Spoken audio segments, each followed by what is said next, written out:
Hello my dear friends and viewers, मैं अपना दोस्त डॉक्टर श्याम सुंदर हिस्ट्री लर्निंग में स्वागत करता हूं।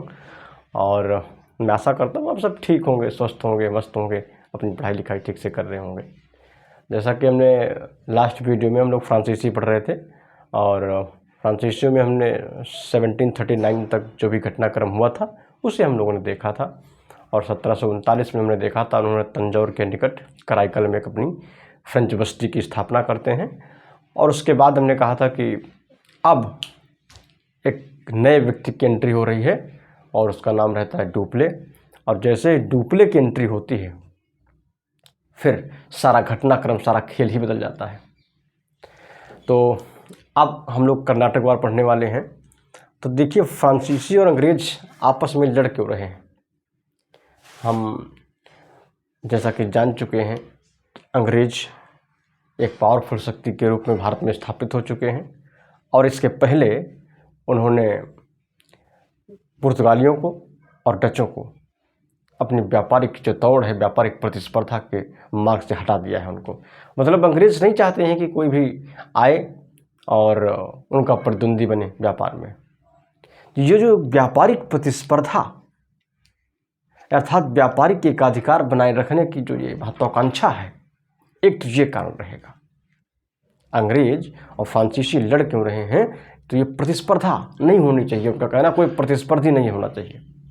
ये व्यापारिक या प्रतिस्पर्धा कोई भी हो, जो एक कंपटीशन होता है वो अच्छा भी होता है और बुरा भी होता है। ये प्रतिस्पर्धा चाहे फिर परिवार में हो, पर्सनल रिश्तों में हो, घर में हो, कहीं भी हो, अगर कहते हैं प्रतिस्पर्धा के साथ में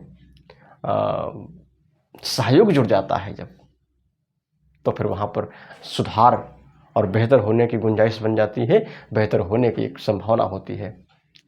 लेकिन जब इसी कंपटीशन, इसी प्रतिस्पर्धा के साथ जेलस या फिर एकाधिकार की भावना जुड़ जाए तो फिर वहाँ पर टकराव और विखंडन की स्थितियाँ बनती हैं। और यही जो व्यापारिक एकाधिकार स्थापित करने की एक सोच है अंग्रेजों की, वो नहीं चाहते फ्रांसीसी बराबर में आकर के व्यापार में हिस्सेदारी करें। ये एक कारण रहेगा। तो हम लोग आज जो पढ़ने वाले हैं, तो हमने कहा अंग फ्रांसीसी संघर्ष। और संघर्ष में सबसे पहले हम ये देख लें, कारण देख लें, फिर हम एक ग्राफ के माध्यम से समझेंगे और फिर उसके बाद हम तीनों को जो है कर्नाटक वार एक एक करके पढ़ेंगे। तो पहले देखिए कारण क्या है इनका, लड़ क्यों रहे हैं, फिर देखेंगे कहाँ कहाँ लड़े। तो सबसे पहले इसको हम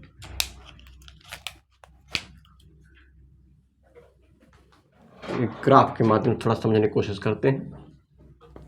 देखिए, कारण पहले देख लेते हैं, कारण क्या है, क्यों लड़ रहे हैं। तो कारण की अगर हम बात करते हैं तो पहला कारण हमने बताया है कि व्यापारिक एकाधिकार बनाए रखने की जो अंग्रेजों की एक महत्वाकांक्षा है, अर्थात व्यापारिक एकाधिकार।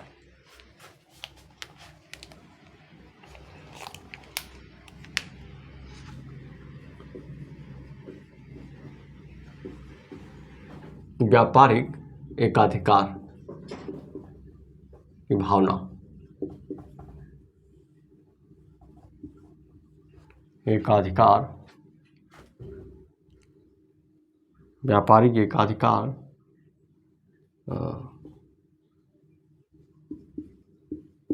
या सोच। तो पहली चीज तो ये है, वो कॉम्पिटिटर नहीं चाहते हैं। और दूसरी चीज, एक दूसरा कारण क्या रहेगा, दूसरा कारण जो है राजनीतिक महत्वाकांक्षाएं दोनों की बढ़ चुकी हैं। अंग्रेज और फ्रांसीसी में अभी तक तो नहीं था, लेकिन जैसे डुप्ले की एंट्री होगी तो वो राजनीतिक मामलों में भी राजाओं को इंटरेस्ट लेने लगता है। और हमने पहले बताया था कि कई सारी ऐसी शुरुआत जो आगे चल करके ब्रिटेन अर्थात इंग्लैंड वाले करेंगे, तो वो डुप्ले कर रहा है। और कहते हैं सबसे पहले जो भारतीय राजाओं को एक जो सैनिक मदद है, एक अर्थात सेना, उनके ही खर्चे पर उनको देने की जो परंपरा है, एक जो शुरुआत है, एक प्रथा थी, वो शुरुआत भी कहीं न कहीं डुप्ले करता है सबसे पहले। तो व्यापारिक एकाधिकार की भावना और दूसरा राजनीतिक महत्वाकांक्षाएं। हम लिखें अंग्रेज और फ्रांसीसियों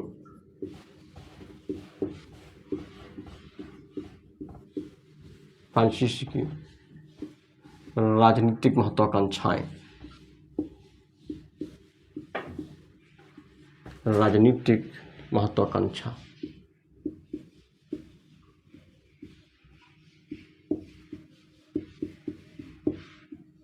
ये कारण रहेगा राजनीतिक महत्वाकांक्षा। तो राजनीतिक मामलों में रुच लेते हैं। और एक कारण क्या रहेगा, देखिए अगर कभी आपको मेंस में लिखना पड़े तो आप इसको जो है बड़ी आसानी से लिख सकते हैं।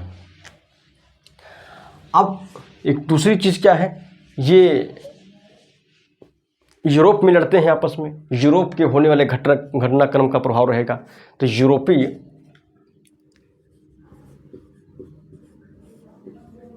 युद्धों का प्रभाव या यूरोपीय संघर्ष की स्थिति।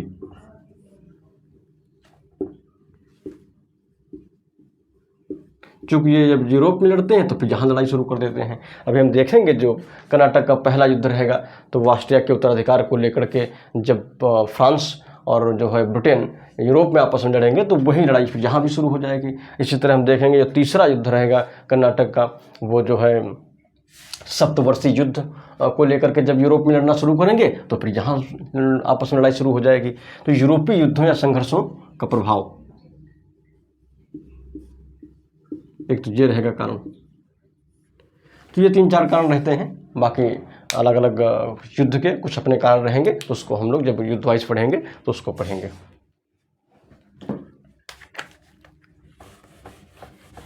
कभी आपसे कोई पूछे फ्रांसीसी और जो अंग्रेज हैं आपस में क्यों लड़ रहे थे, तो आप इसको एक्सप्लेन कर सकते हैं।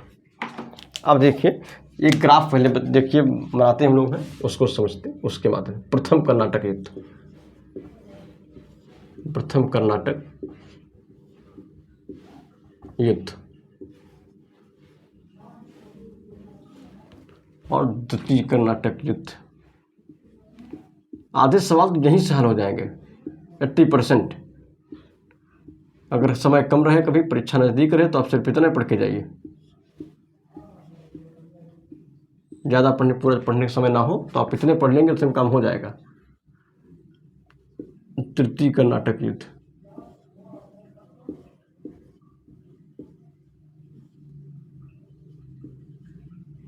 तृतीय कर्नाटक युद्ध। अब देखिए ये कब से कब तक हो रहा है, 1746 से 48 तक हो रहा है। ये 1749 से 54 तक हो रहा है। ये 1756 से 60 के बीच में हो रहा है। अब जो ये युद्ध हो रहा है इसमें बहुत महत्वपूर्ण लड़ाई हो रही है, बहुत महत्वपूर्ण घटना हो रही है। युद्ध भी उसको कह सकते हैं सेंट थोमे का युद्ध। जो क्या है ये, सेंट थोमे का युद्ध।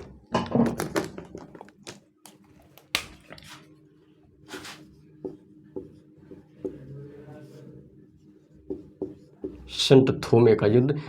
ये सेंट थोमे जो है ये आड्यार नदी के तट पर है, इसलिए इसको कभी कभी आड्यार का युद्ध भी कहते हैं। आड्यार का युद्ध, आड्यार का युद्ध। इसमें भी एक बहुत महत्वपूर्ण लड़ाई हो रही है, उसको बोलते हैं अंबूर का युद्ध। 1749 में होगा अंबूर की लड़ाई है, अंबूर का युद्ध। और यहाँ भी एक बहुत महत्वपूर्ण लड़ाई हो रही है, उसको वांडीवास की लड़ाई कहते हैं या वांडीवास का युद्ध कहते हैं। कभी यही आपसे पूछ सकता है।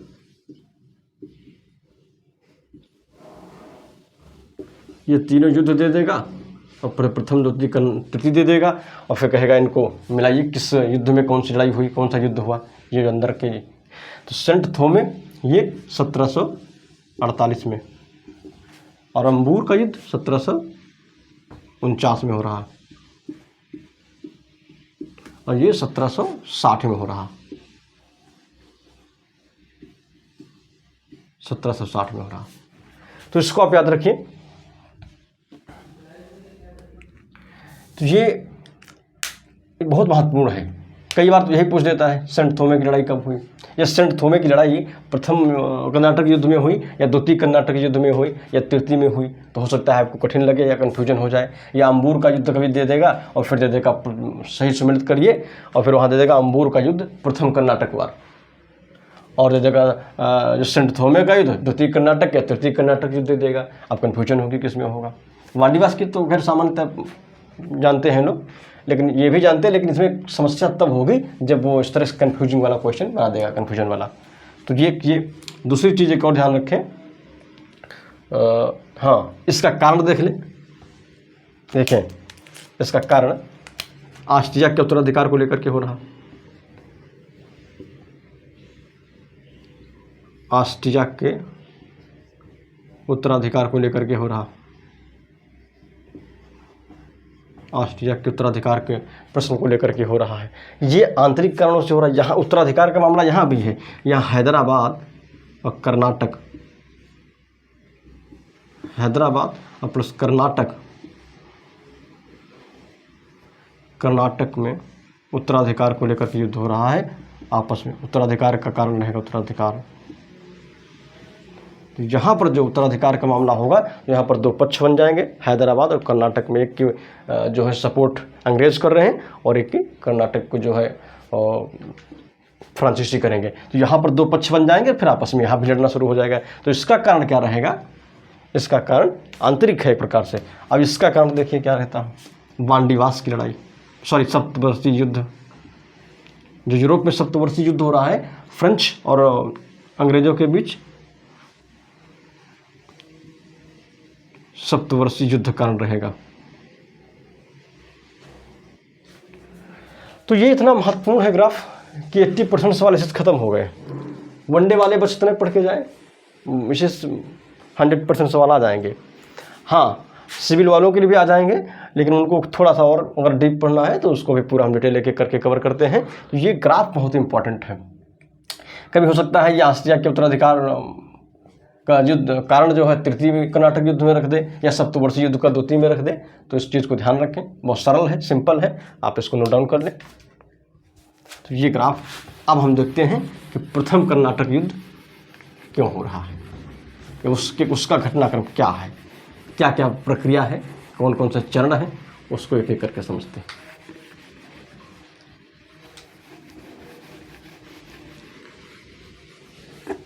देखिए, प्रथम कर्नाटक युद्ध हमने बताया है कि प्रथम कर्नाटक युद्ध 1746 से 48 तक होता है, 46 से 48 तक हो रहा है।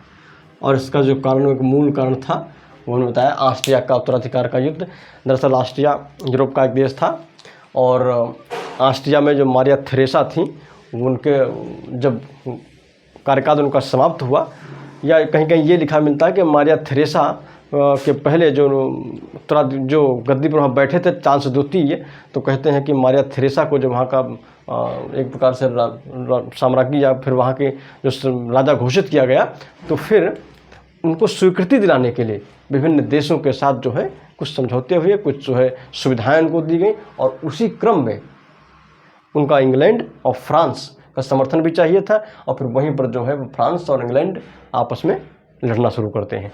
तो जो 1740 की घटना रहेगी ये, तो ऑस्ट्रिया में उत्तराधिकार का जो मामला रहेगा मारिया थेरेसा के बाद,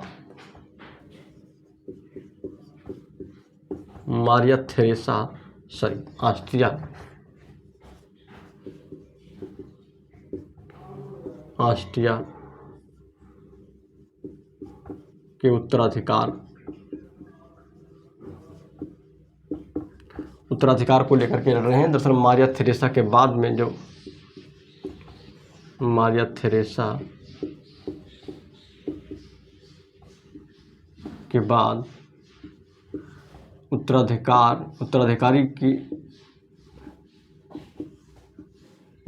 का जो प्रश्न उपस्थित होता है। तो ये इस चीज़ को ध्यान रखिए। अब यहाँ क्या हो रहा है, देखिए यहाँ क्या हो रहा है। देखिए यहाँ पर स्थिति क्या है, हमने बताया था कि अंग्रेज़ों की तरफ से इसका ऐसे समझते हैं, ये फ्रेंच है,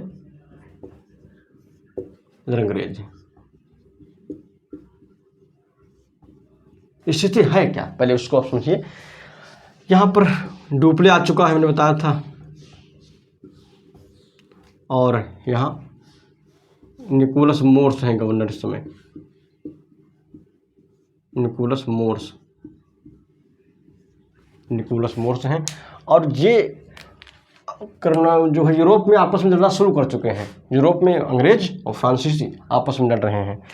अब ये डुप्ले को पता है कि डुप्ले जो फ्रांस की अधिकांश नेवल फोर्स है, अधिकांश आर्मी है, वो इंग्लैंड में, सॉरी, जो यूरोप में इंग्लैंड के विरुद्ध लड़ रही है, इसलिए इसकी स्थिति इस समय कमज़ोर है। तो डुप्ले क्या चाहता है, जहाँ पर लड़ाई झगड़ा हो, इसलिए उसने कूटनीतिक चाल चली। उसने क्या कहा, उसने कहते हैं कि अब चूँकि देखिए ये आपका मैंने कर्नाटक है ये, और यहाँ पर ये इतने फ्रांसीसी हैं और इधर ये अंग्रेज हैं, और ये कर्नाटक, ये कर्नाटक है। तो ये दोनों किसके हैं, कर्नाटक के नवाब के अंतर्गत हैं अभी।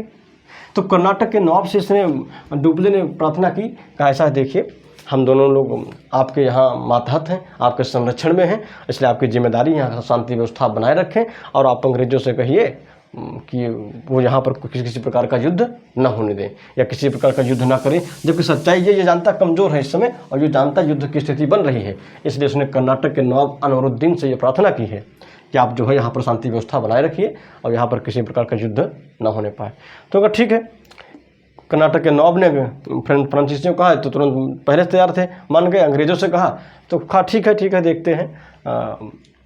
जो गोलमोल जवाब दिया इसने, मतलब कुछ सटीक जवाब नहीं दे रहा। हाँ, कहा ठीक है देखते हैं, नहीं होगा, ये है वो है, इधर करके। तो ये इसको ऐसा क्यों कह रहा है, दरअसल इसको मालूम है कि अंग्रेजों की मदद के लिए बहुत जो है ताकतवर समुद्री बेड़ा आ रहा है, ये कैप्टन बार्नेट के नेतृत्व में। इसलिए ये सटीक टेबल पर, समझौते के टेबल पर नहीं बैठ रहा है, शांति व्यवस्था को बिल्कुल स्थापित नहीं करने की प्रक्रिया में योगदान दे रहा है। तो ये चाहता क्या, तो कहते हैं फ्रेंच डुप्ले ने एक प्रस्ताव अंग्रेजों के पास भी रखा था। उसने कहा था देखिए ऐसा है, हम लोग यहाँ पर तटस्थ रहेंगे, और जो ये लड़ाई यूरोप में हो रही, हम लोग यहाँ उस लड़ाई का कोई प्रभाव नहीं आने देंगे। तो उसने फिर वही गोलमोल जवाब दिया, हाँ ठीक है देखते हैं, प्रयास करते हैं, लेकिन वो सटीक जवाब नहीं दे रहा। क्यों, ऐसा क्यों कर रहा है, क्योंकि इसको मालूम है कि इसकी मदद के लिए कैप्टन बार्नेट के नेतृत्व में एक बड़ा ताकतवर समुद्री बेड़ा अंग्रेजों की मदद के लिए आ रहा है। तो ये स्थिति है, पहले सोचिए, वस्तु स्थिति ये चल रही है। अब फिर क्या होने वाला, अब इसी क्रम में देखिए पहल क्या होती है। आप पूरी कहानी समझिए, यहाँ से कोई सवाल नहीं पूछा जाता है, क्वेश्चन तो बस जो आएगा मैं बता रहा हूँ। अब जो है क्या होता है, देखिए अंग्रेजों की मदद के लिए एक समुद्री बेड़ा आ रहा है, समुद्री बेड़ा आ रहा है, किसके नेतृत्व में, बार्नेट के नेतृत्व में,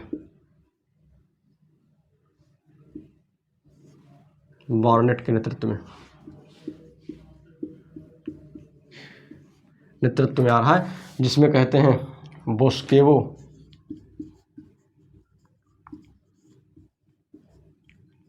बोस्केवो और एक और रहता है,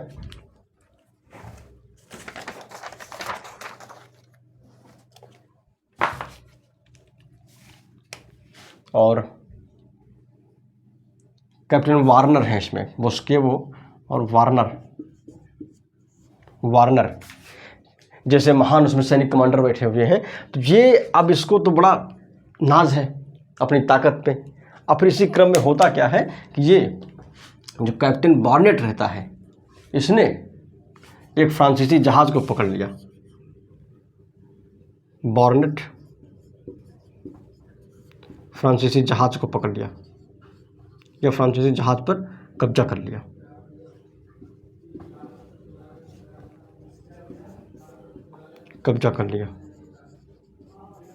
जब फ्रांसीसी जहाज़ पर कब्जा कर लिया, अब फ्रांसीसियों के लिए क्या विकल्प है, डुप्ले चाहे तो सीधे सीधे तुरंत लड़ाई झगड़ा शुरू करे, युद्ध करे, या फिर उसने फिर वो कर्नाटक के नवाब के पास गया और कहा देखिए, उससे प्रार्थना की, आप देखिए अंग्रेज़ों से हमारा जहाज़ वापस करवा दीजिए, हम लड़ना नहीं चाहते हैं। तो उसने बुलाया अंग्रेज़ों को अनवरुद्दीन ने और कहा आप जहाज़ फ्रांसीसियों को वापस करिए। अंग्रेज नहीं माने, उन्होंने वापस नहीं किया। जब नहीं माने तब उसने कहा चलो ठीक है, जब ऐसी बात है, अब डुप्ले युद्ध पर उतर आया है, कहा चलो ठीक, युद्ध चाहते हैं तो फिर युद्ध किया जाए। अब उसने कहते हमने बताया था कि 1721 में मॉरिशस में इनकी बस्ती एक स्थापित हुई थी, मॉरिशस में इनकी फ्रेंच बस्ती बन चुकी थी। अब उसने मॉरिशस से, वहाँ का जो गवर्नर है उस समय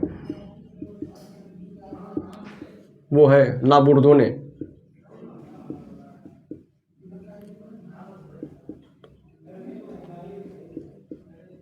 लाबुर्दोने है।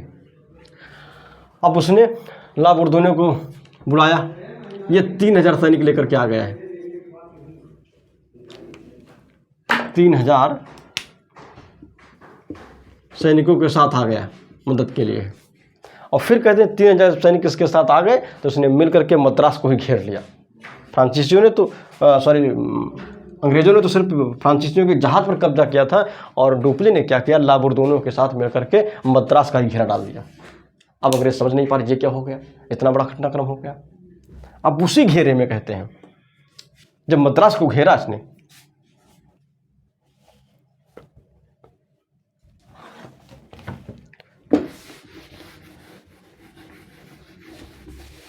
जब उसने मद्रास को घेरा तो अब उसी जब मद्रास को जब उसने घेरा डाला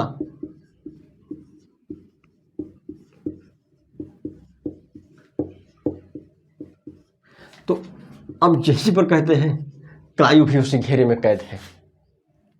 क्लाइव उसी घेरे में कैद है, मद्रास के घेरे में कैद था। वो दरअसल ईस्ट इंडिया कंपनी में क्लर्क है। सबसे बड़ी फ्रांसीसियों की समस्या ये रहती है कि वो उनके पास सामंजस्य की कमी है, आपस में समन्वय नहीं बना पा रहे हैं। उसने अब ये जो लाबुर्दोने रहता है वो क्या करता है, वो कहता है कि ऐसा है, चलो चलो ठीक है, अंग्रेज़ों से हरजाना लिया जाए और इनको आर्थिक रूप से दंडित किया जाए, छोड़ दिया जाए, इनको मद्रास छोड़ दिया जाए। नहीं, जो डुप्ले कहता नहीं ऐसा नहीं, पर हम मद्रास पे कब्जा रखेंगे और इनको समाप्त करेंगे। तो अब ये जो लाबुर्दोने रहता है, फ्रांसीसी जो मॉरिशस का गवर्नर रहता है, उसने कहते हैं 4 लाख पाउंड रुपए ले करके और अंग्रेज़ों को मद्रास वापस कर दिया। किंतु जैसे कहते हैं वो लाबुर्दोने यहाँ से गया, किंतु फिर भी वो जो है जो डुप्ले रहता है वो वहाँ का मद्रास का घेरा डाले रहता है और छोड़ता नहीं है। अब जब मद्रास उसके कब्जे में है और उधर क्लाइव उसी में है, देखिए अब ये मद्रास कब्जे में है तो फिर हुआ क्या, अब मद्रास जीत लिया तो फिर कर्नाटक के नवाब को तो ऐतराज़ करना चाहिए, लेकिन उसने क्यों नहीं कोई नाराज़गी जाहिर की। दरअसल डुप्ले ने कहा था कि हम जब मद्रास जीतेंगे तो अनवरुद्दीन से कहा था जो कुछ समय कर्नाटक के नवाब थे वो हम आपको वापस दे देंगे, लेकिन जब वापस नहीं किया, मद्रास को जीत लिया है, वापस नहीं कर रहा है, तब फिर कहते हैं कर्नाटक के नवाब अनवरुद्दीन ने महफूज खां के नियंत्रण में 10,000 की सेना भेज दी है। इस 1748 में एक बड़ी लड़ाई होने जा रही है।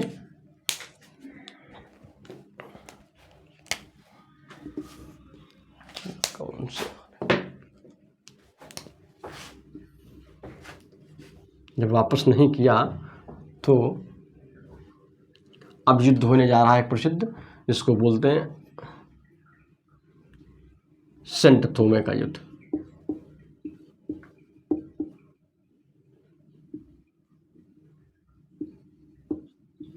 सेंट थोमे या आडियार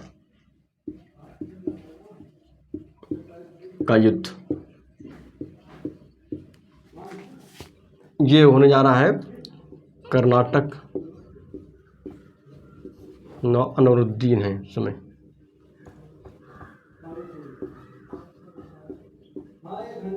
कर्नाटक के नवाब अनवरुद्दीन है और इधर फ्रेंच है, फ्रेंच और डुप्ले है। ये 10,000 सेना लेकर के आया। नहीं, अब ये जो अनवरुद्दीन है ये महफूज खां के नियंत्रण में, इसको ध्यान रखिएगा, ये कभी पूछा जा सकता है। महफूज खां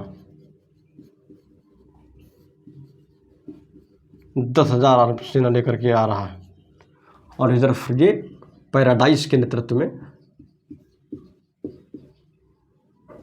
पैराडाइज के नेतृत्व में ये 930 मात्र सैनिक भेज रहा है। अब देखिए ये 10,000 जो इनकी सेना रहेगी और 930, इसमें भी कहते हैं कि मात्र 230 फ्रेंच थे और 700 ये भारतीय सैनिक थे। लेकिन ये जो वेल ट्रेंड आर्मी थी 930 सैनिकों की, इसने जो है कर्नाटक नवाब की जो 10,000 की आर्मी थी इसको हरा दिया। जब इसको हरा दिया 10,000 सैनिकों को 930 सैनिकों ने मत हरा दिया। ये तो मात्र एक प्रकार से भीड़ थी सेना, लेकिन ये वेल ट्रेंड आर्मी थी, इनकी अनुशासित थी, प्रशिक्षित थी। और जब जिस हार ने कहते हैं डुप्ले के कॉन्फिडेंस को बहुत बढ़ा दिया। उधर मद्रास को भी उसने घेर रखा है और इधर कर्नाटक के नवाब को भी उसने पराजित कर दिया है। तो एक ड्राइविंग सीट पर इस समय कौन है? फ्रांसीसी हैं, डुप्ले बहुत जीत रहा है इस समय। इस युद्ध ने जो ये अडयार का युद्ध, सॉरी सन तुम्हें हाँ का ये 1748 में हो रहा है, इसने कहते फ्रांसीसियों के आप जो है आत्मविश्वास को बहुत बढ़ाया। और इसने ये भी तय कर दिया जो भारतीय राजा हैं, भारतीय राजाओं की जो आंतरिक कमजोरी है, जो उनकी सैनिक कमजोरी है, उसने उसको उजागर कर दिया। अब इसका बड़ा प्रभाव पड़ने वाला है। तो ये घटना हुई 1748 मैंने बताया, और 1748 में फिर उधर एक संधि हो जाती है यूरोप में, एक्स-ला-चैपेल की संधि। और फिर उसी के साथ ही यूरोप में दोनों शक्तियां लड़ना बंद कर देती हैं आपस में, और फिर भारत में भी जो एक कर्नाटक युद्ध रहता है वो समाप्त हो जाता है। तो फिर 1748 में एक्स-ला-चैपेल की संधि होती है। एक्स-ला-चैपेल की संधि ये इंपॉर्टेंट है, आप इसको ध्यान रखें। बाकी वो कहानी तो मैं आपको सुना देता हूँ, वो कहानी से भी सवाल नहीं पूछे जाएंगे, क्वेश्चन तो बस यहीं से बनेगा। तो एक्स-ला-चैपेल की संधि कब हुई और किसके किसके बीच में हुई? तो ये यूरोप में हो रही है, और किसके बीच हो रही है? फ्रेंच और अंग्रेजों के बीच हो रही है, इंग्लैंड के बीच, फ्रांस और इंग्लैंड के बीच, फ्रांस और अंग्रेज उसको लिख सकते हैं। अब इसमें हो क्या रहा है? हमने कहा चूँकि यहाँ पर फ्रंट पे फ्रांसीसी हैं ड्राइविंग सीट पे, तो हो क्या, तो लाभ ले लिया उन्होंने। इसमें यह तय हुआ था पहली चीज़ कि मद्रास अंग्रेजों को वापस मिल गया, वापस कर दिया गया, फ्रांसीसियों ने वापस कर दिया। और किंतु उत्तरी अमेरिका में, उत्तरी अमेरिका में जो लुइसबर्ग प्रांत था, लुइसबर्ग जो प्रांत है वो फ्रांसीसियों को मिल गया, फ्रेंच को मिल गया, इसको ध्यान रखें। तो ये फिर इसी से जो है युद्ध समाप्त हो जाता है।